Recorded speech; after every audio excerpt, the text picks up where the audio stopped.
دیکھیں جب حضور علیہ السلام نے اعلان نبوت کیا اور کس طریقے سے جو ہے وہ اسلام مکے کی وادیوں سے ہوتا ہوا جزیرہ عرب کو جو ہے وہ عبور کرتا ہوا پھر عجم کی طرف داخل ہوا اور تھوڑے سے وقت کے اندر پوری دنیا کے اندر جو ہے وہ اسلام کا جھنڈا لہرانے لگا۔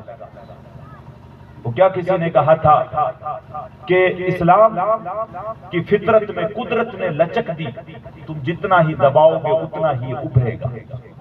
یہ اسلام کی شان ہے، یہ اسلام کی عظمت ہے۔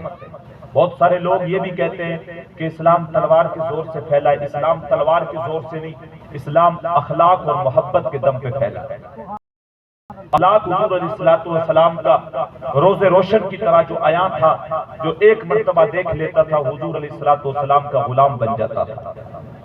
اسلام عمل کا نام ہے اور اسلام نے بندوں کے اوپر کسی بھی معاملے میں سختی نہیں کی۔ اللہ قرآن میں ارشاد فرماتا ہے لا یکلف اللہ نفسا الا وسعها۔ اللہ نے انسان کو اس کی تکلیف سے زیادہ اس پہ بوجھ نہیں رکھا۔ جتنا انسان کے اندر طاقت ہوتی ہے اس کو انہی چیزوں کا حکم دیا گیا۔ میں مثال کے طور پہ آپ کے سامنے اسلام کے جو ارکان ہیں وہ رکھوں۔ اسلام کے ارکان کیا ہیں؟ میں یہ چیزیں آپ حضرات کے سامنے اس لیے بیان کر رہا ہوں تاکہ ہم کچھ بنیادی چیزیں کم سے کم سیکھیں۔ اسلام کے ارکان ہیں 5، یعنی رکن جسے بولتے ہیں۔ مثال کے طور پہ اپنے کوئی گھر بناتے ہیں اور اس گھر کے نیچے اپنے جو پلر لگاتے ہیں یا جو دیواریں کھڑی کرتے ہیں جس پہ اس گھر کی بنیاد ٹکی ہوئی ہوتی ہے اس کو رکن بولتے ہیں، اور اس میں سے اگر کوئی ایک پلر یا ایک کھمبا نکل جائے تو مکان گر جاتا ہے یا کمزور ہو جاتا ہے۔ اسی طریقے سے اسلام کے جو ارکان ہیں وہ ہیں 5۔ اس میں سے پہلا ہے کلمہ طیبہ لا الہ الا اللہ محمد رسول اللہ۔ یہ بندہ جب زبان کے ساتھ اور دل کے ساتھ جب اس کا اقرار کرتا ہے اور زبان سے کہتا ہے تو بندہ اسلام میں داخل ہو جاتا ہے۔ اب بندہ داخل ہو گیا، اس کے بعد اس پہ چیزیں عائد ہوتی ہیں 4 اور۔ اس کے بعد اس پہ اگر بالغ ہے تو 5 وقتہ نماز اللہ تبارک و تعالیٰ نے فرض رکھی۔ اور یہ جب ہم صحابہ کی زندگی اور بزرگان دین کی زندگی پڑھتے ہیں تو ان کی زندگی کا معمول یہ تھا کہ یہ لوگوں کو جو ہے وہ ان چیزوں کی طرف جو ہے وہ راغب کیا کرتے تھے۔ مثال کے طور پہ حضرت معاذ ابن جبل رضی اللہ تعالیٰ عنہ کو جب حضور نے یمن کی طرف بھیجا دین کا مبلغ بنا کے، تو ان کو کہا کہ جب تم لوگوں کے پاس جاؤ تو سب سے پہلے ان کو کلمہ توحید کی دعوت دے۔ جب وہ کلمہ توحید پڑھ لیں اور اسلام میں داخل ہو جائیں، پھر اس کے بعد ان کو اللہ کی جو نماز فرض کی ہے، اللہ نے اپنے بندوں پہ نماز کی طرف بلانا اور ان کو بولنا اللہ نے رات و دن پہ تم پہ 5 نمازیں فرض کی۔ جب وہ نماز کی طرف بھی انسیت حاصل کر لیں اور نماز پڑھنے لگ جائیں، پھر ان کو کہنا کہ سال میں 1 مرتبہ اللہ نے تم پر 1 مہینے رمضان کے روزے بھی فرض کیے۔ اسلام کتنی خوبصورتی کے ساتھ اور کتنی ترتیب کے ساتھ لوگوں کو جو ہے وہ جوڑتا ہے، ان کے اوپر ان کی تکلیف سے زیادہ بوجھ نہیں ڈالتا۔ پھر کہا کہ جب روزوں کے عادی ہو جائیں تو ان میں سے جو مالدار ہوں تو ان کو کہنا کہ اگر اللہ نے تمہیں مال دیا، تم استطاعت رکھتے ہو تو زندگی میں 1 مرتبہ اللہ کے گھر کعبۃ اللہ کا حج بھی تم پہ فرض ہے۔ سواری پہ جا کے واپس آ سکتے ہو، اتنی طاقت ہے، اتنا مال ہے تمہارے پاس، تو زندگی میں 1 مرتبہ اللہ کے گھر کا حج کیا گیا۔ اسلام کی خوبصورتی ذرا دیکھیں، ہر سال حج فرض نہیں کیا، آپ پہ حج زندگی میں صرف 1 مرتبہ ہی فرض کیا کہ اگر آپ وہ بھی جب آپ کے پاس مال و دولت ہے، اگر نہیں ہے تو آپ پہ حج فرض۔ پھر آگے ارشاد فرمایا اگر مال و دولت ہو تو زندگی کے اندر سال میں 1 مرتبہ، ہر سال اگر تمہارے پاس اتنا مال ہو کہ تم مالک نصاب ہو جاتے ہو تو اپنے مال کا 40واں حصہ جو تمہارے بھائی غریب و غربا مسکین ان کو جو ہے زکوٰۃ کے طور پہ وہ پیسہ نکالنا تاکہ ان کی ضرورتیں پوری ہو سکیں۔ آپ دیکھیں ترتیب کے ساتھ یہ چیزیں رکھی، کلمہ توحید، نماز، روزہ ہر مسلمان پہ فرض رکھی، لیکن زکوٰۃ ہر مسلمان پہ فرض نہیں رکھی، انہی پہ رکھی جن کے پاس مال ہے۔ حج بھی انہی پہ فرض رکھا جن کے پاس مال ہے، جو سواری پہ جا کے واپس آ سکتے ہیں۔ یہ اسلام کی خوبصورتی ہے۔ طاقت سے زیادہ کسی پہ بوجھ نہیں رکھا، فقیر پہ زکات نہیں رکھی کہ آپ کو دینی ہے نا، فقیر کے پاس مال ہی نہیں ہے۔ اور ایک چیز سب سے اہم اور خوبصورت یہ دیکھیں کہ اسلام نے مسلمانوں کو آپس میں جوڑ کے رکھا۔ امیر جو طبقہ ہے اس کو کہا تم اپنے مال کی زکات نکالو، اور دو کن کو جو تمہارے بھائی غریب ہیں، جو غربا ہیں، جو مساکین ہیں، ان کو دو۔ اللہ نے تمہیں دی ہے، تم اپنے مال کا 40واں حصہ دو، تمہارا مال صاف ستھرا بھی ہو جائے گا، اور تمہارے جو پڑوسی ہیں، غریب رشتہ دار ہیں، ان کو جو ہے وہ مصیبت کے وقت وہ مال دو تاکہ وہ بھی اپنی ضرورتیں پوری کر سکیں۔ حضور کو حکم دیا گیا کہ امیروں سے مال لیں اور غریبوں میں خرچ کریں تاکہ زندگی کا جو معمول ہے وہ برابر چلتا رہے۔ تو آپ دیکھیں یہ 5 ارکان ہیں جو ہمیں ہر کسی کو پتہ ہونے چاہیے، کلمہ طیبہ، پھر نماز، پھر روزہ، پھر اگر مال ہے تو حج زندگی میں 1 مرتبہ، اور اگر ہر سال آپ مالک نصاب ہیں تو 1 سال آپ کے مال کے اوپر گزرنے کے بعد سال میں 1 مرتبہ یعنی 100 روپے میں سے 2.5 روپے آپ کو اللہ کی راہ میں مسکینوں کو، غریبوں کو، اور جو سب سے پہلے حقدار ہیں وہ آپ کے غریب رشتہ دار۔ اگر آپ کے غریب رشتہ دار ہیں تو چپکے سے آپ ان کی مدد کریں، لوگوں کو دکھا کے ان کو نہ دیں۔ ان کو ایسا نہ لگے کہ یہ ہمارا رشتہ دار ہماری مدد کر رہا ہے تو ہم پہ احسان کر رہا ہے۔ چپکے سے رات کے اندھیرے میں جا کے ان کی مدد کریں، سب سے پہلے حقدار ہوں۔ اور ایک سب سے اہم مسئلہ یہ بھی یاد رکھیں، عشر ہو، زکات ہو، فطرہ ہو، یہ 3 چیزیں آپ سید کے لیے زکات حرام ہے، سید کے لیے عشر حرام ہے، سید کے لیے فطرہ حرام ہے۔ یہ آپ سید کو نہیں دے سکتے۔ سید کو اگر آپ نے دینا ہے تو اپنے مال کا اب بطور نذرانہ، بطور ہدیہ، بطور تحفہ آپ سید کی خدمت میں پیش کریں۔ ایسا نہ ہو سید کو آپ جو ہے نا وہ زکات والی گیہوں نکال رکھی، عشر نکال رکھا، آپ نے اٹھا کے سید کو دے دیا۔ اگر کوئی بھی کرے، پہلی بات تو کوئی سید نہیں کرے گا، اگر کوئی کرے بھی تو آپ پہ لازم ہے کہ آپ اس کو عشر کا یا فطرے کا یا زکات کا پیسہ نہ دیں۔ اگر اللہ نے آپ کو دیا ہے اپنے مال کا، کیونکہ آپ ان کی نسل کی طرف دیکھیں، وہ حضور کی نسل سے، اس پاک نسل سے، تو وہ جو پاک نسل سے ہیں تو ان کو مال بھی پاک دیا جائے گا۔ زکات کا معنی کیا ہوتا ہے؟ یہ مال کی میل کچیل ہوتی ہے جس سے مال صاف ستھرا ہو جاتا ہے، اس لیے سیدوں کے اوپر جو ہے وہ اس کو حرام قرار دے دیا گیا۔ تو یہ نارملی چیزیں، اور پھر حضور علیہ السلام کی زندگی سے لے کے آپ بزرگان دین کی زندگیاں دیکھیں۔ آج ہماری زندگیاں تو ایسی ہو گئی ہیں کہ ہم لوگوں کو فرصت ہی نہیں ہے اللہ کی راہ میں سجدے کرنے کی، عبادتیں کرنے کی۔ یہ جو اللہ والے یہ جو سوئے ہیں مزاروں میں، ان کی زندگیاں پڑھیں یا ان بزرگوں سے پوچھیں کہ ان کی زندگیاں کیسے ہوتی تھی۔ ان کی زندگیاں ہوتی تھی سادہ، پھٹا پرانا لباس ہوتا تھا، ہاتھ میں تسبیح ہوتی تھی، مصلی ہوتا تھا، جہاں پہ بھی نماز کا وقت ہو گیا بچھا لیا اور نماز پڑھنی۔ کھانے کے لیے، سحری کے لیے روٹی نہیں ملتی تھی، لیکن روزے رمضان کے 30 رکھنے، ایک کھجور کھا لی، روزہ رکھ لیا، شام میں کھجور مل گئی، افطاری کر لیا، جو بھی مرچی کے ساتھ روٹی کھا کے انہوں نے افطاری کر لینی تھی، ٹھنڈا پانی پی لینا تھا۔ تو یہ ان کی زندگی تھی۔ تو اگر ہم ان سے محبت کرتے ہیں تو ان کی زندگی کو اپنائیں۔ عرس کا معنی کیا ہے؟ عرس کا معنی یہ نہیں کہ ہم لوگ یہاں پہ آئیں، لنگر کھائیں، لنگر کھا کے چلے جائیں۔ عرس کا معنی یہ ہے کہ جب ہم آئیں تو ان بزرگان دین کی زندگی سے سبق حاصل کریں اور ان کی زندگی سمجھیں، اور یہ دیکھیں کہ اللہ نے ہمارے لیے کیا چیزیں رکھی ہیں اور ان بزرگان دین نے کس طریقے سے زندگی گزاری۔ واقعی میں جو بزرگ ہوگا، کوئی ایسا نہیں گزرا ہوگا جس نے نماز چھوڑی ہوگی، جس نے روزے چھوڑے ہوں گے، کوئی نہیں آپ کو ایسا ملے گا۔ ان کی زندگیاں ہمیشہ اللہ کی عبادت میں گزری ہوگی، وہ لوگوں سے فالتو میں الجھتے نہیں ہوں گے۔ قرآن مجید کی جو آیت کریمہ سورہ فرقان کی آیت میں نے آپ کے سامنے پڑھی، اللہ تعالیٰ اپنے بندوں کی نشانیاں بیان فرماتا ہے، وَعِبَادُ الرَّحْمَنِ الَّذِينَ يَمْشُونَ عَلَى الْأَرْضِ هَوْنًا وَإِذَا خَاطَبَهُمُ الْجَاهِلُونَ قَالُوا سَلَامًا۔ کہ رحمان کے بندوں کی ایک نشانیاں یہ ہے کہ جب وہ زمین پہ چلتے ہیں تو آہستگی کے ساتھ چلتے ہیں، نہ آہستہ چلتے ہیں، پاؤں کو پٹک پٹک کے نہیں چلتے۔ وَإِذَا خَاطَبَهُمُ الْجَاهِلُونَ قَالُوا سَلَامًا، اور جب جاہل ان سے الجھنے لگتے ہیں، جب ان کے گریبان پڑتے ہیں تو جاہلوں سے الجھتے نہیں ہیں بلکہ ان کو سلام کر کے آگے گزرتے ہیں۔ یہ اللہ والوں کی شان ہوتی ہے. وہ راستے میں اپنا وقت ضائع نہیں کرتے, وہ کسی سے لڑتے نہیں ہیں. جب ان سے کوئی الجھنے لگتا ہے تو وہ جو ہے وہ سلام کر کے آگے گزر جاتے ہیں. یہ اللہ والوں کی شان ہے.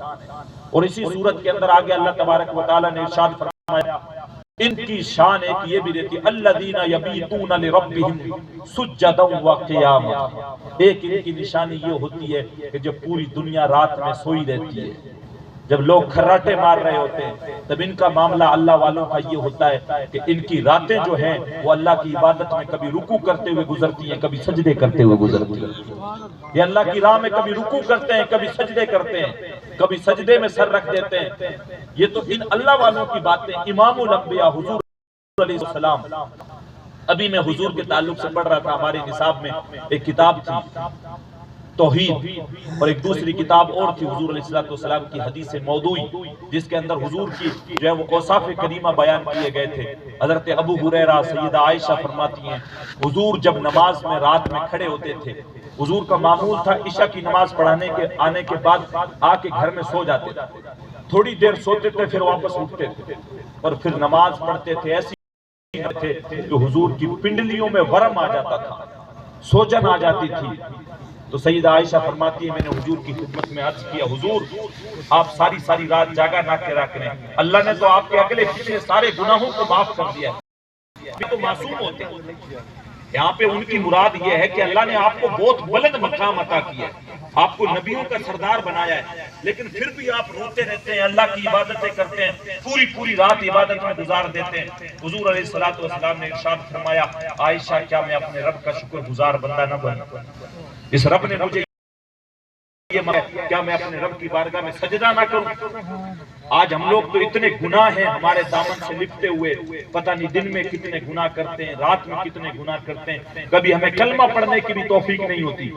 لیکن حضور علیہ السلام جن کے دامن پہ گناہ کے دھبے کا تصور بھی نہیں کیا جا سکتا, وہ تو معصوم ہے, لیکن خود ارشاد فرماتے ہیں دن میں 70 مرتبہ اللہ کی بارگاہ میں استغفار اور توبہ کیا کرتے تھے, اور اللہ سے ڈرا کرتے تھے, اور اللہ کی بارگاہ میں رویا کرتے تھے. بلکہ صحابہ ارشاد فرماتے ہیں حضور جب نماز کے لیے کھڑے ہوتے تھے, ایک مرتبہ جو ہے وہ سورج گرہن لگ گیا, جو کبھی ہمارے یہاں پہ بھی لگ جاتا ہے. صحابہ ارشاد فرماتے ہیں کہ حضور علیہ السلام آئے. اس دن حضور علیہ السلام کے کسی صاحبزادے کا انتقال ہو گیا تھا 2 دن پہلے.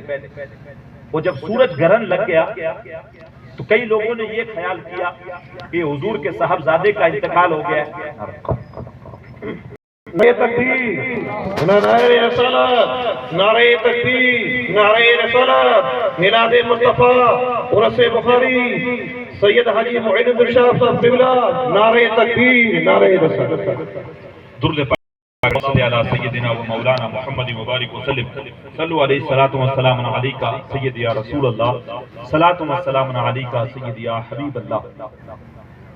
تو غالباً حضور علیہ السلام کے صاحبزادے تھے ابراہیم, ان کا انتقال ہو گیا تھا 2-3 دن پہلے. تو یہ کبھی آپ نے دیکھا ہوگا نیوز وغیرہ میں آتا ہے, یہ سورج گرہن لگ جاتا ہے. اس دن نیوز والے کہتے ہیں کہ پریگننٹ عورت ہے وہ باہر نہ نکلے, یا لوگ تھوڑا دھیان رکھیں, کسی پہ اثر ہو سکتا ہے, کوئی معاملہ ہو سکتا ہے. کبھی چاند گرہن لگتا ہے, کبھی جو ہے وہ سورج گرہن لگتا ہے, یہ لگتے رہتے ہیں وقتاً فوقتاً. تو لوگوں نے یہ خیال کیا کہ حضور علیہ السلام کے صاحبزادے کا انتقال ہوا, گویا اس لیے جو ہے وہ سورج گرہن لگ گیا. حضور علیہ السلام تشریف لائے, اور حضور علیہ السلام ہے وہ سورج گرہن کے لیے حضور نے نماز پڑھی. صحابہ ارشاد فرماتے ہیں حضور کھڑے ہوئے, اور کھڑے ہونے کے بعد اتنا لمبا قیام کیا. پھر جب رکوع میں گئے تو لمبا رکوع کیا, پھر رکوع سے جب اٹھتے ہیں تو پھر کافی دیر کھڑے رہے, اللہ کی تسبیح و تہلیل بیان کرتے رہے. پھر جب سجدے میں گئے تو اسی طریقے سے, پھر جب اٹھے بیچ میں بیٹھتے ہیں پھر لمبا جو ہے وہ بیٹھے رہے. اور اس طریقے سے حضور علیہ السلام رو رہے تھے اللہ کی بارگاہ میں, اللہ کی بارگاہ میں رو رہے تھے, اور عرض کر رہے تھے مالک تو نے مجھ سے وعدہ کیا ہے کہ میں ان کے درمیان جب تک ہوں تو ان کو عذاب نہیں دے گا. اور صحابہ ارشاد اس طریقے سے رو رہے تھے اللہ کی بارگاہ میں کہ جس طریقے سے اپنے چولہے کے اوپر ہانڈی چڑھا دیتے ہیں اور اس ہانڈی کے اندر جب کوئی چیز پکتی ہے اور وہ ہانڈی جب ابلتی ہے اور اس میں جس طریقے کی آواز آ رہی ہوتی ہے تو اس طریقے سے حضور علیہ السلام کے رونے کی آواز آ رہی ہے. اللہ کے خوف سے اس طریقے سے رو رہے کہ جب حضور نماز سے فارغ ہوئے تو دیکھا کہ وہ سورج گرہن ختم ہو گیا. حضور ممبر پہ تشریف لائے اور ممبر پہ تشریف لانے کے بعد ارشاد فرمایا لوگوں سنو سورج گرہن اور چاند گرہن یہ اللہ میں سے نشانیاں ہیں. یہ کسی کی موت یا کسی کی پیدائش کی وجہ سے نہیں ہوتی بلکہ جب بھی یہ سورج گرہن ہو یا چاند گرہن ہو تو تم اللہ کے ذکر کی طرف دوڑو اپنے سر کو سجدے میں رکھ دو کرو کیونکہ یہ اللہ کی نشانیوں میں سے نشانیاں ہیں. تو اگر ایسا کوئی معاملہ ہو تو بندے کو اللہ کی بارگاہ میں توبہ کرنی چاہیے اور جو ہے اللہ کی بارگاہ میں بندے کو نفل نماز پڑھ کے اپنے گناہوں سے توبہ کرنی چاہیے.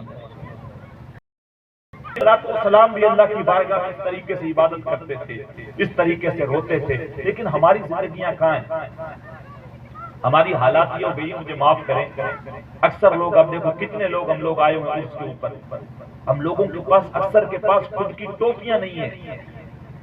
ہم مسلمان ہیں ہم وہی سڑا ہوا سا رومال جو کئی دن سے نہیں دھویا ہوتا ہے جب کہیں پہنچتے ہیں مسجد میں اس کو سر پہ رکھ لیتے ہیں وہ بھی ہمیں باندھنا نہیں آتا.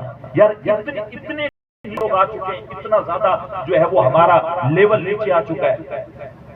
اب سوچنے کی بات ہے مسلمان ہندوستان اور باقی دوسرے ممالک میں میں نہیں کہہ رہا ہوں لیکن کم سے کم آج اس دور کے اندر اگر پہچان ہے ہماری تو ٹوپی کرتا پاجامہ داڑھی یہ ساری چیزیں اگر آپ نیک بنا رہے ہیں ہمارے پاس ٹوپی نہیں ہے کم سے کم ایک ٹوپی تو ہمارے پاس ایک تسبیح ہو گئی ٹوپی ہو گئی مصلی ہو گیا قرآن ہو گیا یہ جو چیزیں ہیں کم سے کم مان کے پاس یہ تو ہونی چاہیے. اتنے زیادہ ہم لوگ بیکورڈ ہو چکے ہیں اتنے زیادہ ہم لوگ پیچھے جا چکے ہیں کہ ہمیں کسی چیز کی سمجھ ہی نہیں. تھوڑی دیر جائیں گے رومال رکھ لیا سب پہ مجلس سے اٹھے رومال جھاڑا کندھے پہ ڈالا ہم اپنے رستے وہی گھوڑے پھر وہی میدان. اتنی تقریریں ہمارے درمیان ہو رہی ہیں اتنے جلسے ہمارے درمیان ہو رہے ہیں چہلم کی فاتحہ ہمارے یہاں پہ ہر جمعرات کہیں نہ کہیں ہوتی رہتی ہے اور ہم لوگ سارے لوگ پہنچے ہوتے ہیں. اتنے بیانات علماء ہمیں سنا چکے ہیں اتنا سارا کچھ کر چکے ہیں جمعے میں بھی بامشکل روتے رواتے ہم لوگ پہنچیں گے خطبے کے ٹائم اور جلدی جلدی گھڑی دیکھ رہے ہوں گے کہ کب امام صاحب جو ہے خطبہ پورا کریں گے. جیسے ہی انہوں نے خطبہ پورا کیا اور جیسے ہی خطبہ کر کے وہ نماز کے لیے کھڑے ہوئے اور پاس والے کو دیکھ رہے ہیں کہ وہ نیت کیسے کریں گے اس کو دیکھ کے ہم لوگ ہاتھ اٹھا کے ہاتھ باندھتے ہیں. یہ حقیقت بیان کر رہا ہوں یہ مسلمان ہونا ہے ہمارا. اور پھر ہم لوگ شکوے کرتے ہیں پیر سائی فصل چنگی ہوئی کوئی اس بار جو ہے پانی ڈھنگ دا ملیا کو نہیں اس بار گرمی زیادہ ہو گئی اس بار بارش زیادہ ہو گئی نقصان ہو گیا نقصان ہو گیا. مسجد میں جاتے ہیں وہ بھی اور میں کہہ رہا ہوں 50% میں اس سے زیادہ 60% ہمارا طبقہ ایسا ہے جو جمعہ بھی نہیں پڑھتا ہے 60% طبقہ ایسا ہے جو جمعہ بھی نہیں پڑھتا ہے. کئیوں کو اللہ نے توفیق دے رکھی ہے وہ گئے خطبے والے ٹائم پہ 2 رکعت نماز میں شامل ہوئے اور وہاں پہ بھی گئے تو نماز میں حاضر نہیں ہے. نماز پڑھ کے ابھی جو ہے وہ بانیے کے پاس جانا ہے وہاں سے یہ سامان لینا ہے وہاں سے فروٹ خریدنے ہیں وہاں سے سبزی لینی ہے وہاں سے کوئی اور سودا لینا ہے لے کے وہ 2 رکعت پڑھ رہا ہے اس میں بھی وہاں پہ گھومے بازار میں وہ 2 رکعت میں بھی باہر کھویا ہوا اس کا من نہیں لگ رہا ہے مسجد میں. وہ 2 رکعت پڑھی نہیں پڑھی اس نے جلدی جلدی جیسے ہی ہوا اور امام صاحب نے جیسے ہی دعا کی ایسے بھاگ کے مسجد سے باہر نکلیں گے جیسے لگ رہا ہے اندر ان کو کوئی جو ہے وہ سیکشن جو ہے وہ 302 کے تحت جیسے کوئی قید کر کے کوئی سزائے موت سنائی جا رہی ہے. اب ان کو باہر نہیں نکلنے دیا بھاگ کے نکلتے ہیں باہر. امام مالک بڑے امام گزرے ان کا ایک قول ہے انہوں نے مومن اور منافق کی مثال بیان کی. مومن اس کو کہتے ہیں جو زبان سے بھی اسلام کا اقرار کرے اور دل کے اندر بھی ایمان اس کے موجود ہو اور منافق اس کو کہتے ہیں جو زبان سے تو بہت بولے لیکن اس کے دل کے اندر منافقت ہو دل سے وہ ایمان نہ رکھتا ہو دل کے اندر کوئی اور چیز ہو. انہوں نے مومن کی مثال بیان کی کالمؤمن فی المسجد کالسمک فی الماء، کہ مومن کی مثال مسجد میں ایسے ہے جیسے مچھلی پانی میں ہوتی ہے، مچھلی کبھی پانی سے نکلنا نہیں چاہتی۔ آگے ارشاد فرمایا المنافق فی المسجد کالطیر فی القفص، اور منافق کی مثال مسجد میں ایسے ہے جیسے پرندہ پنجرے میں ہوتا ہے، پرندہ پنجرے میں ہوتا ہے، یہ منافق کی مثال ہے۔ اب میں اور آپ کسی اور سے پوچھنے کی ضرورت نہیں ہے، اپنے گریبان میں اتریں اور خود غور و فکر کریں کہ ہماری کون سی حالت ہے۔ مسجد میں جاتے ہیں تو جیسے مچھلی پانی میں ہوتی ہے ویسے حالت ہوتی ہے، یا جیسے مسجد میں جاتے ہیں تو پرندہ پنجرے میں پھنسا ہوا ہوتا ہے ویسی حالت ہوتی ہے۔ خدا کے لیے اپنی زندگیوں کو نیکیوں کا نور دینے کی کوشش کریں۔ آج کل سائلنٹ ہارٹ اٹیک والا مسئلہ بہت آ رہا ہے، بوڑھوں کے لیے بھی جوانوں کے لیے بھی۔ راستے چلتے ہوئے بندہ اچھا خاصا 1 سیکنڈ میں بندہ ختم ہو جاتا ہے، اور ہمیں کوئی فکر ہی نہیں ہے۔ ہم لوگ زندگی اس طریقے سے جی رہے ہیں، ہم لوگوں نے زندگی یہ بنا لی ہے کئی 4-5 سال میں اٹھ سو رہے ہیں، وہاں جائیں گے لنگر کھائیں گے، فاتحہ پڑھیں، چادر پیش کرائیں گے۔ اب ہم سے بڑا مسلمان کوئی نہیں۔ ہم غلط فہمی میں اپنی دنیا بھی برباد کر رہے ہیں، اپنی آخرت بھی برباد کر رہے ہیں۔ میں نے آپ کو شروع میں بیان کیا اسلام کے جو ارکان ہیں وہ 5 ہیں، کلمہ توحید، نماز، روزہ، اگر مال ہے تو حج، اور اگر مال ہے تو سال میں 1 مرتبہ زکوٰۃ۔ اگر مال نہیں ہے تو حج اور زکوٰۃ نہیں ہے، لیکن نماز اور کلمہ توحید یہ 3 چیزیں تو کمپلسری ہیں اور ہر مسلمان کے لیے ہیں۔ تو پھر ہم لوگ جی کہاں رہے؟ پھر شکوے کرتے ہیں حضرت بڑی پریشانیاں نے، کچھ کرو، کوئی پڑھتے دو، پانی پڑھ دو، کوئی تعویذ کر دو۔ ماں باپ جب تک زندہ ہوتے ہیں ان کے لیے کچھ نہیں کرتے، جب ماں باپ گزر گئے تو ان کے چیلوں کی فاتحہ پہ کوئی بکر کر رہا ہے، کوئی حلوہ کر رہا ہے، کوئی کیا کچھ کر رہا ہے۔ جیتے جی ان کو کبھی کوئی سکھ نہیں دیا، نہ ان کے ساتھ اچھا برتاؤ کیا، نہ ان کے ساتھ کوئی اچھا سلوک کیا۔ اب لوگوں کو بلا بلا کے کپڑے کھلا رہے ہیں، کبھی بوند پاک کھلا رہے ہیں، کبھی دال کا حلوہ بن رہا ہے، کیا اب کیا فائدہ؟ حدیث پاک حضور علیہ السلام نے ارشاد فرمایا کہ جو شخص جمعہ کے دن اپنے ماں باپ کی قبر پہ جائے یا ان میں سے کسی ایک کی قبر پہ جائے اور وہاں جا کے سورہ یاسین پڑھے تو اللہ اس کی بخشش فرماتا ہے۔ یہ صحیح حدیث بیان کر رہا ہوں میں آپ کے ساتھ۔ کتنے لوگ ہیں ہم میں سے جو جمعہ یا جمعرات اپنے ماں باپ کی قبر پہ جاتے ہیں، جن کے ماں باپ یا دادا دادی انتقال کر گئے؟ یہ ہم لوگ جو آج قبرستان کے اندر بیٹھے ہوئے، ہمارے سامنے جو ٹوٹی پھوٹی قبریں ہیں جو بوسیدہ، ان کے اوپر جا کے کبھی غور و فکر کریں اور سوچیں۔ لوگ بھی تھے جو کبھی اپنے کپڑوں پہ مٹی بھی نہیں پڑنے دیتے تھے۔ یہ بھی لوگ تھے جو معاشرے میں جو ہے بڑا چہل پہل کے ساتھ چلا کرتے تھے، جن کے نام کے شورے تھے، ڈنکے بجتے تھے، جن کو لوگ سیلوٹ کرتے تھے، سلام کرتے تھے۔ آج ان کی قبر پہ کوئی فاتحہ پڑھنے والا ہے؟ بڑے بڑے بادشاہ گزرے، جہانگیر کو دیکھیں آپ، شاہ جہاں کو دیکھیں، اتنے بڑے بڑے، آج ان کے مقبروں میں چلے جائیں وہاں کبوتروں کی بیٹھیں ملیں گی آپ کو، کوئی فاتحہ پڑھنے والا نہیں ملے گا۔ یا کہیں پہ مقبرہ بنا ہوا ہے تو وہاں تاش کی ٹولیاں تاش ملیں گے جو وہاں پہ مقبرے میں بیٹھ کے تاش کھیل رہے ہیں، لیکن ان کی قبر پہ کوئی فاتحہ پڑھنے والا نہیں ملے گا۔ آج ہم جس مزار پہ آئے ہیں دادا مہر شاہ کے، سال میں 1 مرتبہ ہم لوگ اتنی تعداد میں آ رہے ہیں، انہوں نے کچھ اچھا کام کیا تبھی تو آ رہے ہیں، ورنہ قبریں تو اور بھی بہت پڑی ہیں، کہاں جا رہے ہیں؟ تو اپنے ماں باپ کی قبروں پہ جائیں، اور جو بوسیدہ قبریں حضور نے ارشاد فرمایا کنت نہیتکم عن زیارت القبور فزوروها لانها تذکرکم الاخرہ۔ ارشاد فرمایا ایک وقت تھا جب میں نے تمہیں قبروں پہ جانے سے منع کیا تھا، لیکن اب میں تمہیں حکم دیتا ہوں کہ قبروں پہ جایا کرو۔ آگے وجہ بھی ارشاد فرمائی کیوں جایا کرو، قال لانها تذکرکم الاخرہ، اس لیے کہ تم قبروں پہ جب جاؤ گے، عام قبروں پہ، پھٹی پرانی قبروں پہ، بوسیدہ قبروں پہ، تو تمہیں آخرت کی یاد آئے گی، تمہیں یہ محسوس ہوگا کہ کل میں نے بھی مر کے انہی گڈھوں کے اندر آنا ہے، مجھے بھی لوگ یہیں پہ چھوڑ جائیں گے۔ تو وہاں جاؤ گے تمہیں آخرت کی فکر پیدا ہوگی، تمہیں مسجد کی فکر آئے گی، تمہیں غریبوں کا خیال آئے گا، تمہیں زندگی سے محبت کم اور موت کی فکر میں زیادہ جو ہے تمہارا دل لگے گا۔ اس لیے ہفتے میں ایک مرتبہ کم سے کم قبرستان کا چکر ضرور لگایا کریں۔ میں آپ کو یہ نہیں کہہ رہا ہوں کہ آپ جو پیران اعظام کے عرس ہوتے ہیں وہاں پہ نہ جائیں، لیکن اللہ نے جو ہم پہ دوسری چیزیں فرض کی ہیں وہ چیزیں پہلے سب سے پہلے اس پہ عمل کی کوشش کریں۔ اگر یہ سوچتے ہیں کہ نہیں صرف ہم نے عرس میں جا آنا ہے، آج فلاں کا عرس ہے وہاں چلے گئے، کل وہاں چلے گئے لنگر کھا کے تبرک لے کے آ گئے، اب ہمیں کچھ کرنے کی ضرورت نہیں ہے، تو یہ ہم خود کو دھوکہ دے رہے ہیں، اور جس طریقے سے اپنی زبان میں بولتے ہیں اپنی قبر کالی کر رہے ہیں۔ اعمال کریں، مجھ سے بھی میرے اعمال کے تعلق سے پوچھا جائے گا، آپ سے بھی آپ کے اعمال کے وَلَا تَزِرُ وَازِرَةٌ وِزْرَ أُخْرَىٰ۔ اللہ ارشاد فرماتا ہے کل قیامت کے دن ایک بندے کے اعمال کا حساب دوسرے سے نہیں لیا جائے گا۔ میں نے جو اعمال کیے مجھے میرا اپنا حساب دینا ہے، آپ نے جو اپنے کیے آپ کو اپنا اپنا کرنا ہے۔ اتھے عملاں تے ہونے نے نبیڑے، کسے نہیں تیری ذات پوچھنی، وہاں پہ ذات نہیں پوچھی جائے گی، وہاں پہ شکلیں نہیں دیکھی جائیں گی، وہاں پہ یہ نہیں دیکھا جائے گا کہ یہ دنیا میں بڑا کروڑ پتی تھا، اس کے پاس یہ سارا کچھ تھا، کوٹھیاں، بنگلے، گاڑیاں، مربع، یہ سارا کچھ تھا، نانا، وہاں پہ عمل پوچھے جائیں گے۔ اللہ قرآن میں ارشاد فرماتا ہے ان اکرمکم عند اللہ اتقاکم، اللہ کے نزدیک سب سے تم میں مکرم ہوا ہے جو سب سے زیادہ اللہ سے ڈرنے والے ہیں۔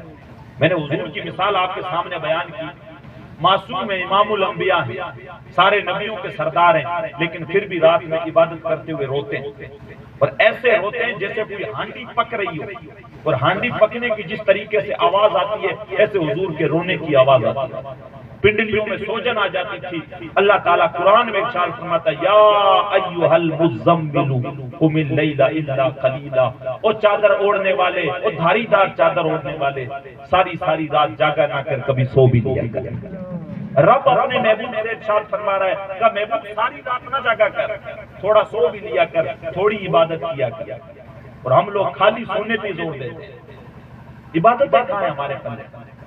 کتنے لوگ ہیں، میں ہاتھ نہیں کھڑے کروا رہا، میری عادت نہیں، آپ اپنے دل پہ یہاں ہاتھ رکھ کے دیکھیں کتنے لوگ ہیں جو جمعہ پابندی کے ساتھ پڑھتے ہیں، پنج وقتہ نماز تو ایک بار تھوڑا سائڈ کریں، جو فرض عین جمعہ کتنے لوگ پڑھتے ہیں؟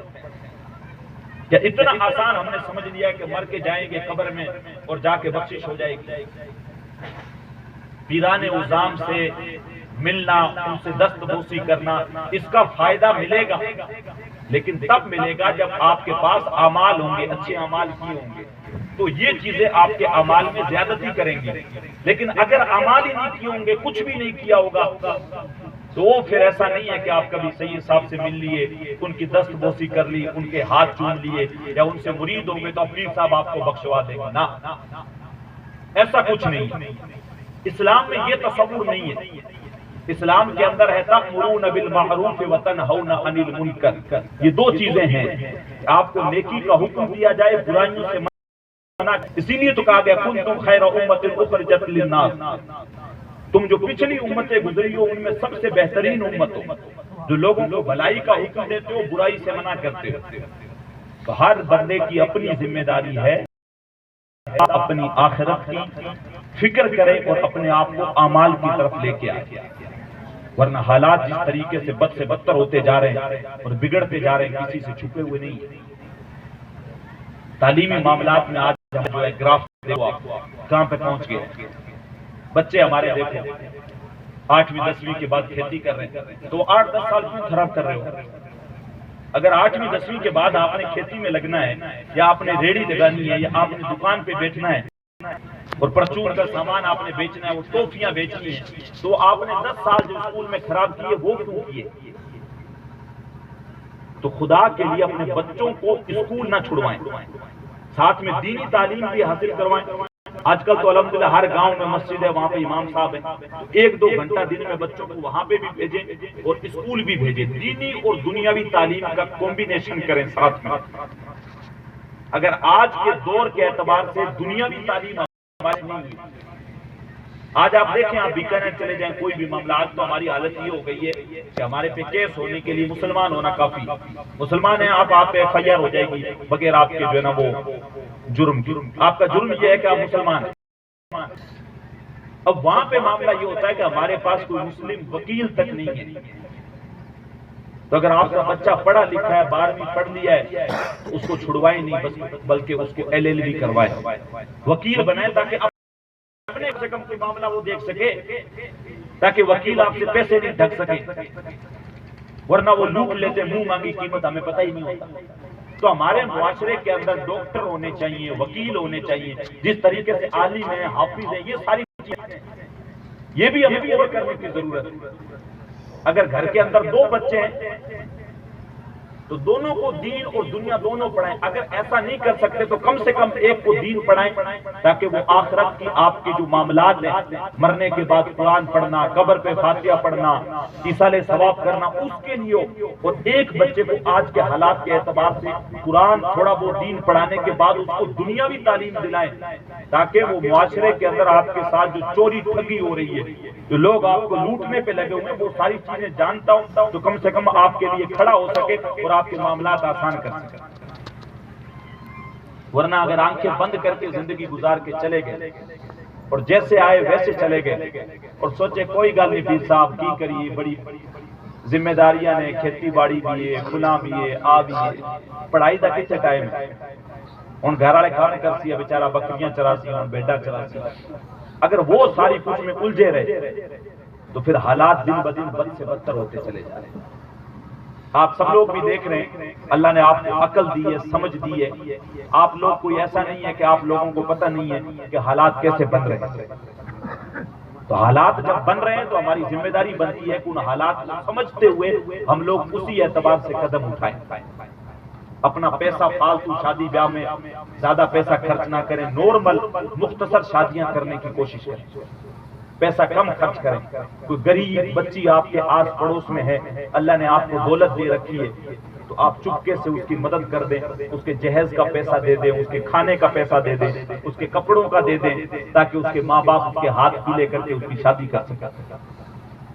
اور بالکل بڑائی نہ کریں، ایسا نہیں ہو کہ اگر آپ کسی کی مدد کر رہے ہیں، ایک کا تھیلا دے کے 10 جگہ فوٹو کھنچوا رہے ہیں، تو یہ بدماشی بالکل نہ کریں، کسی کو معاشرے کے اندر ذلیل نہ کریں۔